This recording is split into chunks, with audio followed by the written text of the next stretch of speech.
Компасқа магнитті жақындатсаңыз, онда компас тілі бағытын өзгертеді. Магнитті әсер етпейтіндей алшаққа алып қойғанда, компас тілі бастапқы көрсетіп тұрған солтүстік-оңтүстік бағытына қайта келеді. Бұл құбылыс жер айналасында магнит өрісінің бар екендігін көрсетеді.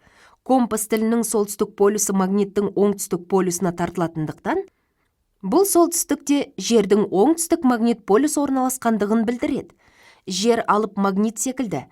Жердің оңтүстік магнит полюсы солтүстік аймағында, ал солтүстік магнит полюсы оңтүстік аймағында орналасқан. Жердің ішкі құрылысы магниттік өрістің болуының әлі күнге дейін түсініксіз бір себебі болып табылады. Оның ішкі бөлігі, яғни жер ядросы темір мен никельден тұрады деп болжанған. Бұл ферромагниттердің ядрода жинақталуы және жердің басқа бөлігінде осы металдардың көптеп кездесуі жердің магниттік өрісінің бар екендігінің тағы бір айғағы. Күннің әсерінен болатын күн желі деп аталатын құбылыс жердегі магнит өрісі сызықтарының орналасу ретін аздап бұзады. Күн белсенділігі артқанда, жердегі магнит өрісі де артады. Бұл құбылыс электр құрылғыларының жұмысына және кішігірім электр станцияларының жұмысының бұзылуына алып келеді.